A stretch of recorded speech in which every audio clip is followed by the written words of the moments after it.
dhammaan warbaahinta 77 waa qaybtii labaad ee waraysigii ra'iisul wasaarihii hore Soomaaliya Professor Ali Maxamed Geedi oo soo qadkaasi toosa ugu jira magaalada Muqdisho soo dhawow ra'iisul wasaare kuna soo dhawow warbaahinta 77 waa kaaga mahadnaqaynaa waqtiga qaaliga aad nala wadaagtay iyo waraysigeena qaybtii labaad aad u mahadsan tahay si la socoto dhawaan waxaa ka tegay magaalada Muqdisho sanadaro ka tirsan Puntland waxaana jira khilaaf u dhaxeeya labada iyadoo taagan yahay khilaafkii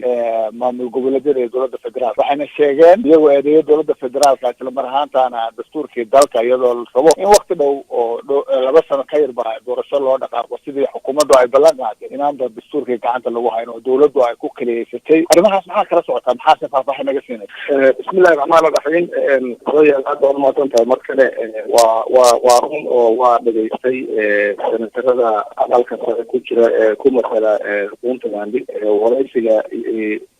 senator bixiyaan waa dhageystay oo isku hadafka ah isku mowqifka ah arrimaha horta Soomaaliya guud ahaanba laga wadaxay kamid tahay dastuurka oo dawladiisii la dhameeyay khilaafaadka faraha badan ee soo raagay raadiyay dowladda madaxweyne Farmaajo waa ka jirta wayaan karin waa wax umad u wada jeedo oo wada oo dadooda ay ku dhacayaan marka waxay kamid yihiin arrimaha ay ka dhawaajiyeen waxyaabaha mugdiga kara inaan doorasho loo socdo ay kamid tahay waxaan ognahay doorashaha gudahoodii oo khasab dowladda Maxamed Cabdullaahi Farmaajo madaxweynaha ka yahay muddadeeda waxaa kamid ah inay doorasho gaarsiiso qof iyo cod ah waana looga fadhiyaa waxaana ka ah sharcigii doorashooyinka in baarlamaanka Soomaaliyeed laga ansixiyo markaas ayaa shakigu baxaya inaan doorasho loo socon iyo loo socdo shakiga markaas iyo baxaya marka arrimahaas waxaan qaadanaya anigu baaq loo diray dowladda madaxda ugu sareysa loo diray leeyahay waxyaabahaas qaldan saxa waxyaabahaas in gaabiye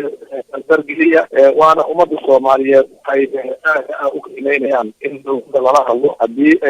wax u diiday soo galaan ama shaki uu soo gala shacbiga gudaha iyo مسؤولينta siyaasadeed aad baa tahay laakiin sida ay sheegeen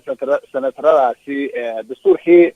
dowladda baa gacan ku hay waxaana ay sheegeen in loo diiday xubnihii ka socday dowlad goboleedyada marka haddii dastuurkii koox ku kuleysato soo khilaafkina jiri maayo iyadoo senatarada ay yihiin kuwan labada aqal la rabo in laga asixiyo dastuurka iyo shuruucda kale ee doorashooyinka haddii dowladda marka ay ku kaleysato dastuurka iyo arrimihii doorashada ee wax u dhaqaaqaya hadday kaliyeystaan oo kaligood isku koobaan wuxuu waa suu umadu leedahay sida aad ogtihiina waxaa lagu qeexaa dastuur contract ka dhaxaysa bulshada iyo dowladda marka haddii dastuurkii oo isku gooni yeesho oo isku koobto xaggay geynabaan yaa lagu xukumaya nin u shaqaynaya iyo u adeegaya waa caqabad kale oo horta looma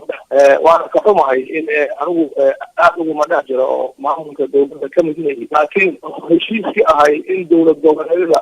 ama xubnaha ka dowladda federaalka ah inay usoo dirsadaan erge iyaga wakiila ka ah ee ay ka qayb galaan dimoolisa dastuurka laisku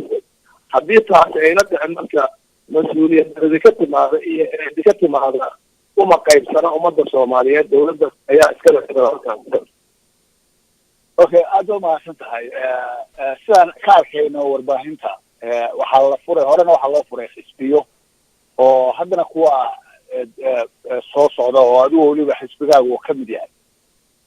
18 bilood baa ka dhiman doorashooyin qof iyo codna sida ku dhacaan way garan karaa ammaanka oo la sugo dadka oo la tiro koobo iyo shuruucdii doorashooyinka lagu geli lahaa oo la diyaariyo waxaan ognahay xaaladda ammaanku sida ay tahay ma kula tahay doorashada aad sugaysaan qof iyo cod ah inay dalka ka dhici karto waqtigaa kooban ee dhiban waa su'aal aad muhiim u ah aanan jeclahay ummadda Soomaaliyeed aad u dhageystaan jawaabaha intii kartideyda aan ka bixin karo si doorashooyin u dhacaan doorashooyin xor ah oo qof iyo coda siday u dhacaan shuruudo badan ayaa ka horeeya ama waajibaad badan oo inay fuliso dawladda federaalka laga rabay ayaa ka horeeya waxa kamid a in dalka horta laga xoreeyo cadowga ka taliya meelo kamid a waxaa kamid ah in dastuurka dib u eegis inta lagu sameeyo laisku waafaqo ee hataa loo gudbiyo afti dadweyne oo shacbiga soomaaliyeed oo dastuurkiisa ansaxsado ama diido ama waxa laga bedelo oo soo jeediyo waxaa kamid ah in xisbiyadu ay hirgalaan oo magaalada muqdisho caasimada ilaa tuulooyinka dalka xisbiga laga furo in dadka la tira koobo arrimahaas oo dhan waxaad moodaa iyo waktiga haray inaanay iswaafaqi karin laakiin anigu waxaan aaminsanahay mas-uuliyiin fara badan iyo siyaasiyiin fara badan iyo aqoon-yahano badan iyo shacbiga soomaaliyeedna ay uga fadhiyaan dawladda madaxweyne farmaajo inay keento haddii qof iyo cod la gaarsiin waayo doorashada inay keento qaab ummadda soomaaliya isku raacsan tahay soomaalida siyaasiyiinta iyo waxgaradka oo dhan iyo dawladdu qaabay isku raacaan oo doorasha ku dhici karto iyagaa looga fadhiyaa mas-uuliyadooda weye dastuuriga aad baad umahadsan tahay waa ka gudbi doonaa arrinta iyo arrimaha doorashada laftigeeda waxaa la xiriira muranka iyo khilaafaadka jira hadda iyo kuwa laga yaabo inay arrimahaaba kasoo dhex baxaan hay-addii xalin lahayd ama loo irkan lahaa waa maxkamadii dastuuriga horena waa uga jawaabtay laakiin waxaan rabnaa bal faahfaahin 4 sano oo madaxweynahan ka horeeya xasan sheekh ah iyo madaxweynaha hadda jooga oo 2 sano iyo dhowr bilo iyo bil iyo xoogaa ay u dhamaatay midkoodna waa mar qalab qaadan maxkamadda dastuurigana waa muhiim maxay u laalan tahay oo ilaa iyo hadda ay u maqan tahay bal wixii ogaal ah ee aad ka warqabtid iyo wixii aqoon aad lagu qorin karto iyo ka siyaasi ahaan bal nala wadaag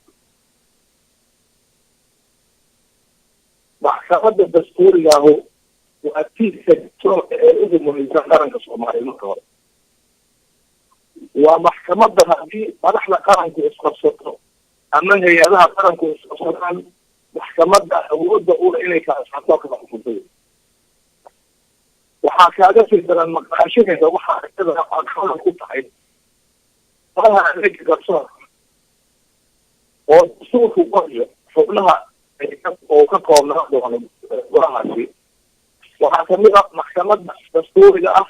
iyo guddiga xuquuqul insaanka human rights waxaa iyaguna dhismaynin qoligii adeega garsoorka oo la rabo inay maamusho oo dhisto maxkamadaha iyo dhammaan hay-adaha garsoorka min heer qaran ilaa heertooda maqnaanshaha marka maxkamadda dastuuriga dhinacna haddii hay-adihii qaranka iyo madaxda qaranka isqabsadaan maxkamadi kala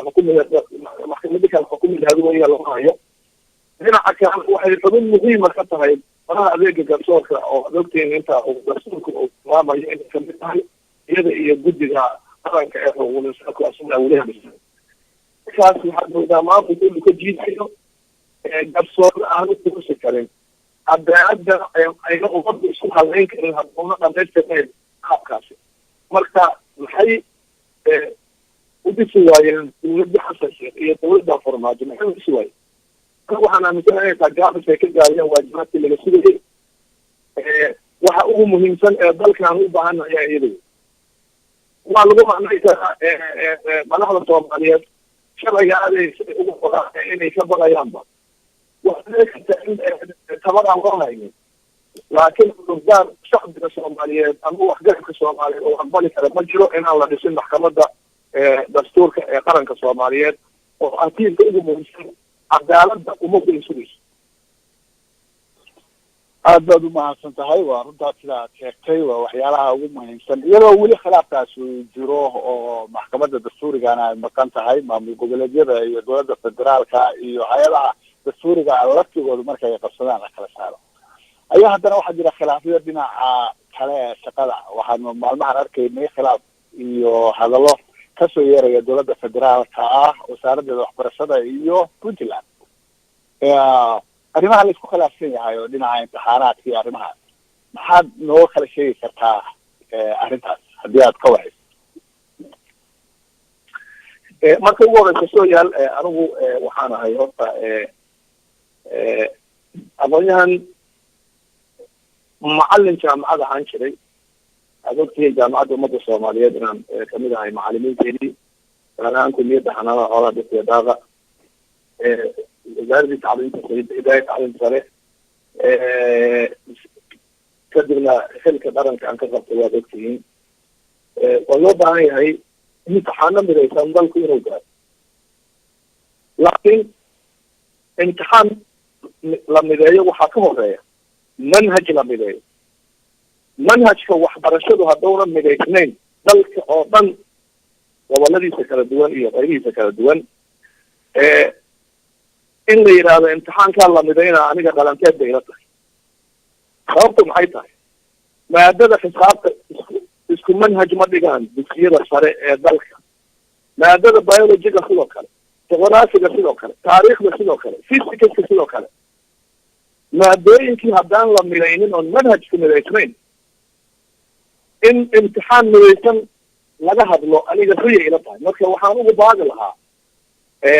dawladda federaalka soomaaliyeed gaar ahaan wasaaradeeda waxbarashada iyo hidaaya tacliinta sare inta aanay imtixaan hala mideeyo dhihin inay manhajka midayso horta oo macalimiin loo tababaray manhajka fulintiisa iskusi ufulinayna la helo marka waxaad moodaa wado dheerona sugaysa in lasoo gaabinayo oo laga bilaabayo muxuu ahay imtixaanka hala mideeyo imtixaanka haddii la mideeyo iskuba imtixaan ma noqon karaan dadka arrintaas in dib loo eega ayaan qabaa waa maqlayay dawladda puntland iyo mawqifkay istaagtay iyo wasaaradeeda waxbarashadaba dalkan dhibaatooyin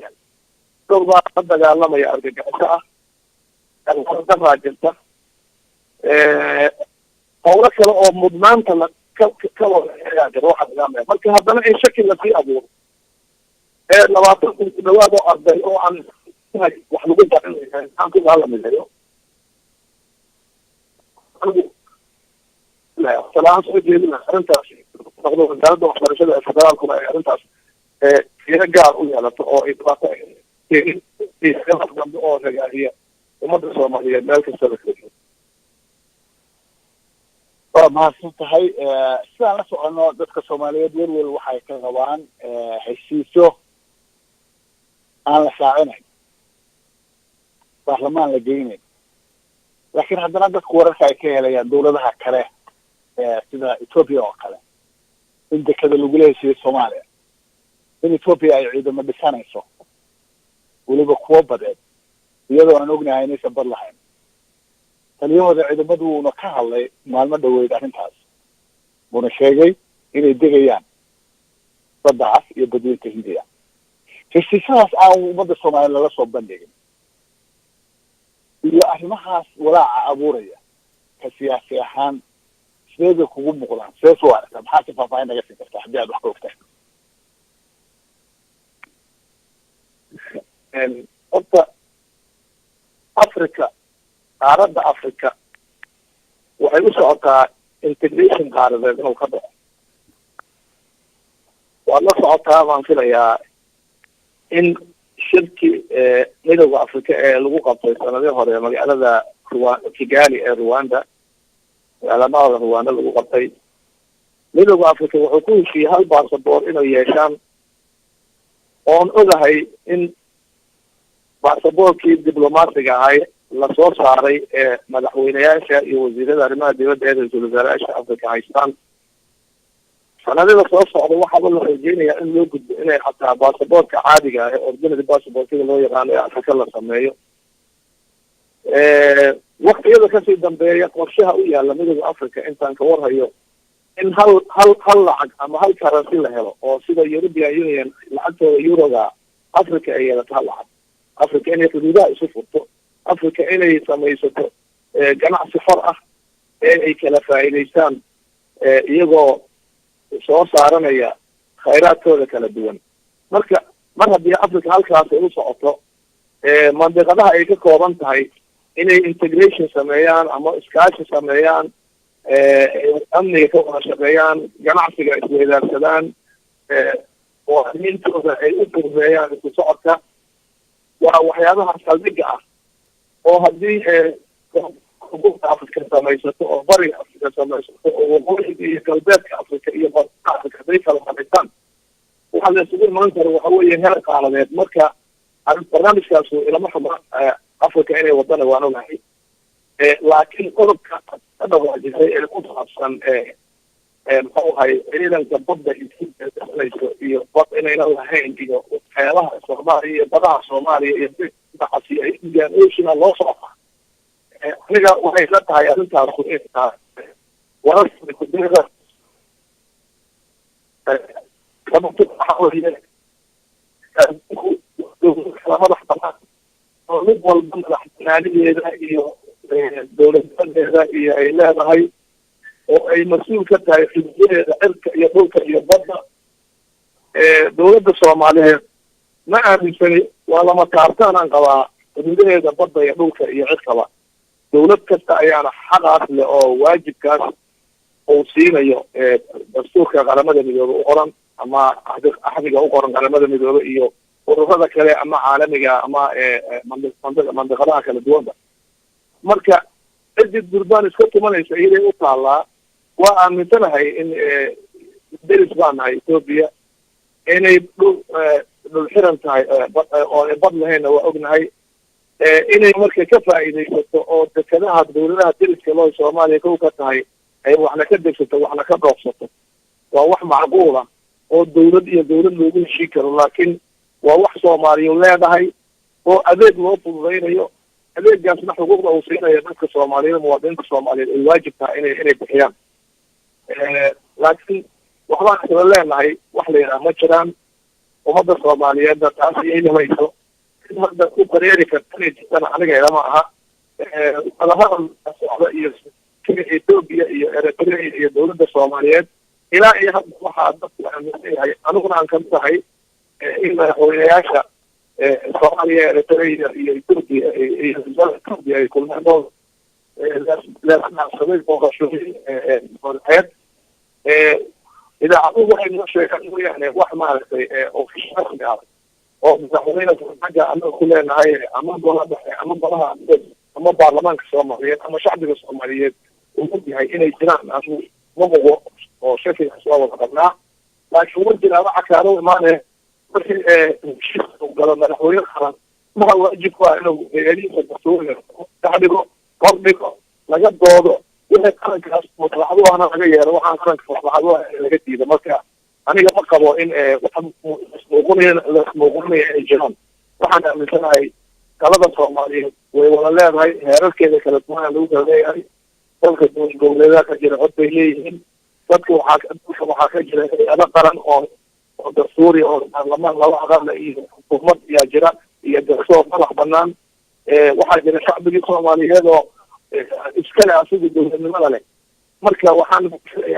biyo ka hor wax la isagama dari karo, waxna laguma wadaagi karaan qaraabaa sugaynaa wixii kasoo baxa. laakiin ummadda Soomaaliyeed dhegey istaagaysa arrimahaas ay ka maqlaysa idaacadaha. askar Ethiopiana waa diima ugu horeba sheegay laakiin annagana ma qorayso. لكن اوكي لكن هي هوada Soomaaliya inta aan kulmay maanta gorgortan iyo cid aan kala gelin umada Soomaaliya waxay u jeedaan inay difaac xoogga. laakiin dadka Soomaaliyeed mar haddii dawlad adiga kala mid ah mas'uuliyiinteedii iyo madaxdeedii ay arrimaha xasaasi ah ka hadlaan sida dekedo iyo ciidamo badeed iyo isku darsi saddexda wadana ama labada wadana wax hadiiba ay ka hadlaan soo dawladda markaas inay ka jawaabto maaha. haddii arrintaasi ay wax ka jirin ay tiraahdo waa been, soo dawladda looguma baahnayn inay waxyaalaha eedeyntaas ay ka hadlaan oo dadka Soomaaliyeed u cadeeyaan. dawladda Soomaaliyeed iyo madaxdeeda ugu socaysa waajib ku tahay inay shakiga ka bixiyaan oo ay shaqada u hayaan. waa isleeyahay anigu arrintaas degdeg weysaan oo ay ka bixiyaan waa iyaga shaqo u tahay intaan la isku weydiinin golayaasha qaranka iyo shacbiga intuu la su-aala keenin aan la isku jawareerin inay jawaab ka bixiyaan oo ay ka jawaabaanna waa qabo anigu midkaan ka arkay mas-uuliyiinta okay aad baad umahadsan tahay waxaad sheegtay in africa ay u socoto midow oo basaboor mid ay yeelato oo lacag midow ay yeelato marka la midoobayo shuruudo badan baa dalka looga baahan yahay dalkaasi inuu qaran yahay inuu xuduudihiisa sugan yahay inuu dalkiisa maamulo innagu xaggee bay ka gelayna marka haddii laba midoobayo ama dawlada midoobayaan wax isku darsanayaan xaaladda dalkeenana la socoto innagaaba diyaar u ah haddii hadda waad uga qabtaa yuruba dalalkala madax banaan waayo haddana waxay ku filaysan yihiin iyagoo dalalkooda kala oo kala maamusha midooda kala ilaashada marka inaguna waxay la tahay sidaas u baraainahay wax kala laasayo cusubeyna jirin sideedana wax lagu heshiiya ayaa wax lagu dhisa marka dowladda soomaaliya waxay kamid tahay midooda africa midoobe waqti ayay kamid tahay aniga waxaan xasuustaa hataa ariga africa ama east africa community hataa waxaa yaala oxygenana yaala inaan kamid noqon waxaa isleeyahay proceskaas ugu socdaayo waa kamid noqon doonaa deereedmo marka waxaan dalkaaga iyo dadkaaga dan noogama mid naqdo ururada caalamiga ama qaaradaha ama mandaqadaha jira waa ka taxadiraysa aan qabnaa umada soomaaliya iyo dawladeeda iyo dawladda marka talada haysaba inaan umada farkada la gelinin oo ciddaan wax ku darsanayno inagoo mid oo la siman oo gorgortama inaan wax ku darsanay in wax laga yeeriyo shacbiga soomaaliyeed lama jecla dawlad soomaaliyeed oo ku dareeraysa inay jirtaa ilmaa marka aad baa umahadsan tahay ugu dambeystii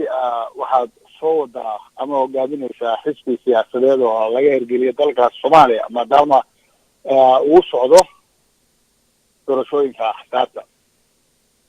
bal xisbigaaga ugu dambeyntii faahfaahin naga siiyo warbaahinta 7 iyo dadka dhegeysanayana maxaad u sheegi lahayd xisbiga waxaan soo bilownay bilaa koob aragtidii aan ku laqnay iyo si aan ugu talagalnay waa noo taabagaleen aqoon-yahano siyaasiyiin waayo araga iyo dhalinyaro mutacalimiin oo fara badan oo gabdho iyo wiilalba ka kooban ayaa dhismaha xisbigan go-aansaday iyagoo barnaamijku socdo ayaa haddana sanadkii 2017 baarlamankii 9aad wuxuu ansixiyey sharciga xisbiyada badan ee dalka taas ayaa marka diilo cusub gelisay aasaasiyaashii xisbiga iyo xubnihii xisbiga qaybihiisa kala duwan iyo taageerayaashiisa dalka gudihiisa iyo dibadiisa meel kasta ay joogaanba qaab dhismeedkii aan marka wadnay barnaamijkiisii iyo dastuurkiisii iyo mabaadidiisii ayaan kasoo gudubnay xubnihiisii marka si kumeel gaara ayuu isu maamulaya xisbiga ilaa hadda diiwaangelintiisa iyo sharcigii uu ka qaadan lahay xafiiska diiwaangelinta xisbiyada dalka iyo guddiga doorashooyinka madaxa banaana dalka intaba kadibna dalka dalkiisa iyo dalka dibadiisa maxaadi aad ayaa xisbiga looga shaqeeya oo gaaliyaha soomaaliyeed kala duwan kiilaha jira iyo xubno wada shaqeeya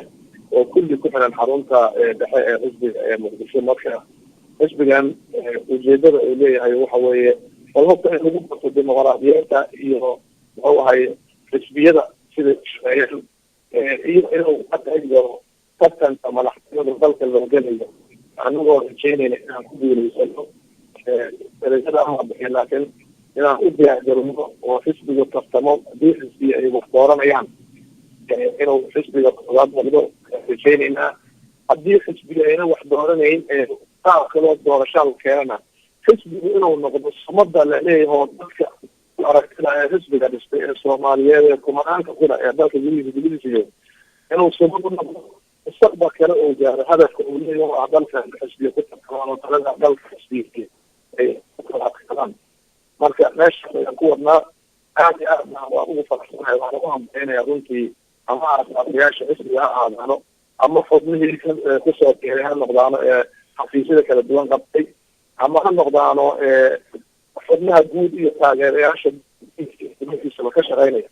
aad baan ugu hambalyeynaya salaamayaana ugu diraya halka warbaahinta seven seven waxaan keenayaa way dhegeysanayaan ay maqlaan waxaa kaloo ugu qoraya dhammaan soomaalida sharafta leh dalka gudihiisa joogto inay xisbiga kusoo biiraan oo ku casuumeynaa waa xisbi soomaaliyeed waa xisbi shuruud aan ku filayn gaara dadka aqoonyahan kasta wiilya gabadh qof kasta soomaaliyeed shuruudaha ku sida xisbiga oo laga heli doono marna websaatada iyo tvda laga heli doono inay qof ka guliya oo buuxiya inuu ka mid noqo xisbiga ayaan lagu qabnaa sidaas ayaana noo qaban marka waxaan rajaynayaa inaan ku guuleysanay xisaabka xisbiga wadaniga soomaaliyeed ama Somali Patriotic Party oo runtii dad aad u qiimo badan ay ka shaqeeyaan aad iyo aad ayaad u mahadsan tahay kaasi wuxuu ahaa ra-iisul wasaare hore Soomaaliya xasan Professor Cali Maxamed Geedi oo qaybtii labaad ee waraysiga warbaahinta 77 ay la yeelanaysay taa kusoo gabagabo aad u mahadsan tahay Professor Cali Maxamed Geedi ra-iisul wasaare hore Soomaaliya waqtiga ayaad nala wadaagtay iyo warbixinaha aad nasiisay aad baan kaaga mahadcelinayna waan ku salaam